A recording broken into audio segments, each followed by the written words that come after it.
朋友们，刚刚看了一个视频，一个印度阿三的主持满嘴喷粪，结果呢，美国军官不给面子，直接怼他，狠狠打他脸，很好笑，跟大家分享一下。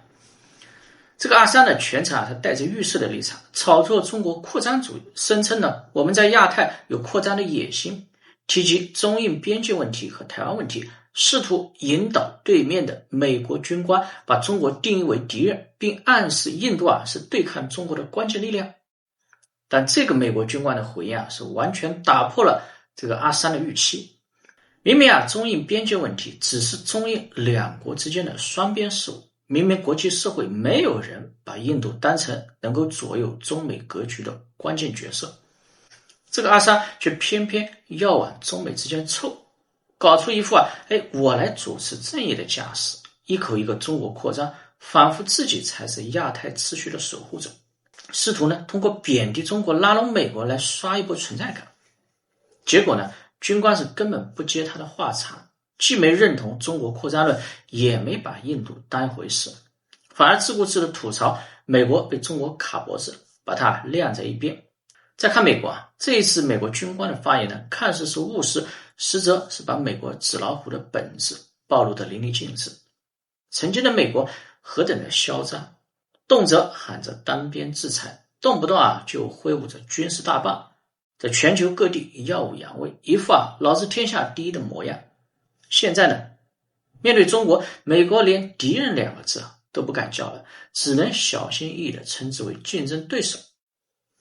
这个军官直言，我们处于被挟持的状态，连川普去谈判都只能争取到适度的让步。那这种打得过就恨，打不过就认怂的逻辑，完美诠释了美国的懦夫本质。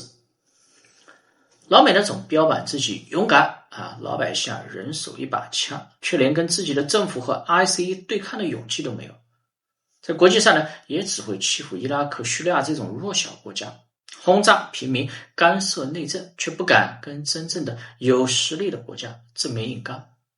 想想中国抗美援朝，当时我们是小米加步枪，面对的是武装到牙齿的联合国军，按照老美的逻辑，我们根本就不应该打，因为打不过。但我们偏偏去打了，还打赢了，靠的就是不怕牺牲的勇气和保家卫国的骨气。而美国呢，一旦发现对手不好惹，立刻就收缩战线，评估打不过那就认怂，稀土被卡脖子那就软呗。这样的国家不是纸老虎是什么呢？曾经的美国靠着军事和经济霸权垄断全球话语权，现在呢，按他说法，日本在抛售美债，沙特也在疏远美国，全球各国都在慢慢脱离美元体系，连美国自己的军官都承认我们的前景不太好，世界也正在慢慢接受一个现实，美国不是唯一的老大了，他再也不能为所欲为了。而美国最丢人的地方在于，他不敢承认自己的衰落，只能用务实来掩饰自己的怂，只能靠欺负萝莉岛的儿童少女这种弱势群体来找回存在感。毕竟在真正的战场上刀刀见红，老美根本就没那个种。印度主持的可笑在于呢，他是看不清自己的定位，以为碰瓷中国就能提升存在感，结果反被美国打脸。而美国的怂态在于他看清了中国的实力，却没了超级大国的骨气，只能用所谓的务实来包装自己的懦弱。这背后也是全球格局的深刻变化。中国崛起不可阻挡，美国衰落也无法阻止，而像印度这样的国家，再怎么吹牛逼也爬不出那个臭烘烘的粪坑。Well, thank you, Colonel, for that zoomed out view. Now let me try and unpack it one by one. On the NSS document, from what I read, it appeared that China was a legitimate threat. Would you still classify China as, I can't even call it an enemy, is an adversary, I guess would be a polite way to put it? Adversary number one for the United States? No, because I don't see us in conflict with each other militarily. I think it may be a competitor. Is it number one? I don't know. It depends. The problem we have with China right now is a problem of our own making. Let's stop and consider something. We're spending $1 trillion a year on the defense budget. That doesn't even address the intelligence operations and the so-called black budget. So you're talking about at least 1.5 to 1.6 trillion every year on the so-called national security state. Right. The Chinese spend $20 billion a year cornering the market on rare earths. Who is more powerful? China. China, exactly. Right now, we're in the unfortunate position of having opened our mouths and taken a step down the road to disaster without first asking some important questions. If we impose sanctions on country X, what are the consequences? Does country X sell us something that's vital to us? Are we dependent upon country X, whoever that may be? It doesn't appear when one looks at the imposition of these tariffs that anybody sat down and did a systematic analysis of all these countries. I mean, remember, we've been imposing tariffs on everybody. And on the grounds of what? Oh, we're a victim? We're the people that everyone should love? I mean, here Trump gave a stupid speech at Davos saying, well, the Danes aren't very grateful, are they? We helped to defeat, or we quote unquote won World War II. Therefore, the Danes owe us. This is sort of silly nonsense. It doesn't make any sense. So I think the first thing is that China, we are dependent upon the supplies of rare earths from them. Why? Because they have a refinery. We do not. There's another refinery in Kazakhstan. There may be another one being built elsewhere, but the point is, we can't get the rare earths refined into the elements, the metals, the things that we need, gold, silver, lithium, go down the list of the periodic table, and understand that right now, because we can't get those quickly, we are not in a supply chain problem. We are in a hostage situation. We are hostage to China's goodwill.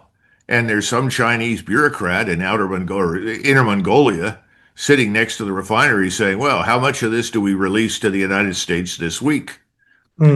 Trump went to Seoul and tried to reach some sort of accommodation, and China gave us a modest accommodation. But he discovered while he was there that he's hostage. Yes. And I think that's reflected in the this so-called national security document. He said, well, we better ease up on China. After all, they control all of these things, not just rare earths, but electronic components, all of these things. 9 out of 10 F-35s that we're so proud of operate today because of China. Yes, critical minerals. Yeah. Yeah, exactly. This reminds me always of the British, and the British were a lot smarter before 1900 than they were afterwards. And they went to war in 1918 for no reason at all. Really, it was just foolish nonsense against Germany and Austria-Hungary. And within a day, the first Sea Lord, the man who's responsible for the Royal Navy, the most important component of the British force structure, announces that, well, we are entirely dependent upon optics from Germany for all of our sighting devices. Then they went into chemicals. Well, the Germans were the leaders in chemistry. They were the leaders in optics. We just go down the list. Well, you should have thought of that before you declared war on them. Yeah. In other words, there was this assumption, well, if we do go to war, it's always going to be short, sharp, decisive. Well, unfortunately, most wars between great powers are seldom short, sharp, and decisive. They tend to be long, drawn out, and attritional in nature. Yeah. We're not prepared for that now.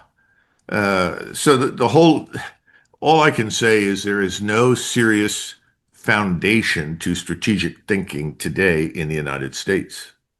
But you've got to, just let me push back a little bit on this one, on China. I mean, the fact is the CCP has expansionist ideas in the Asia Pacific, and America was the only sort of great power over here pushing back at that. And what do you, okay, let me come up with this. What do you make? No, wait a minute, though. No, stop. You're saying they're expansionist. Where are they expanding? Well, we had a bloody skirmish on the borders with them on India. We are the only India was the last, the last bloody skirmish they had was with the Vietnamese in the 70s. So Taiwan is obviously one area as well. No, Taiwan is part of China. That's ridiculous. One China policy, right? The people there are Chinese for the most part. And as far as India is concerned, you've had border problems with the Chinese almost from the outset. There has never been a fundamental agreement as to where that border runs through the Himalayas. And sometimes you've done well, and sometimes they've gotten the better of you. You know that. Yes. I can't fix that. That's a matter for you and the Chinese. But I don't think the Chinese aspire to march into India and to try to rule that place. It'd be insane to do so. Yeah. I don't think the Chinese want to rule other peoples around the world. What they want to be is enormously wealthy, and that's what they're becoming. And they're going to leverage their wealth for strategic advantage, not necessarily on the ground. You know, territorial imperialism is a loser. It's a dumb idea. That's why the British should have got pulled out of India at the latest after World War I. You know, but they didn't. They stayed because everything's mortgaged to vanity. Right. All of our overseas commitments right now are truly mortgaged to vanity. No one in Korea or Japan believes the Chinese want to invade them or going to go to war with them. The Vietnamese, they've made it very clear what they're going to do if the Chinese even consider such a thing. So the point is, and then here's another thing to consider. Let's assume I'm wrong. Let's assume the Chinese are interested in territorial expansion. What's the best solution to it? Historically, let it happen, because empires always overextend themselves. The Japanese overextended themselves. Everyone was upset and excited when the Japanese expanded. But the truth is, the further afield from Japan they moved, the further away from Manchuria and Korea they moved, what happened? They were losing money, they were losing soldiers, and they gained nothing. When you say let it happen, you mean it by an American prism. I'm sure the sovereignty of those countries, they wouldn't want it to happen. Of course not. But the point is, it's a great power. Instead of challenging another great power that could easily escalate to the nuclear level, you know, don't stand in the way of your opponent when he's making mistakes. The Chinese very intelligently have watched us make mistake after mistake after mistake. And where do they sit right now? The Japanese are dumping our debt. The Swedes dump our debt. Everyone is basically running a fire sale on treasury bonds. How much longer can we go on? I don't think it's a good outlook for us. So what do you do if you're Chinese? Do you challenge us militarily? Why? Why bother? We'll sink ourselves.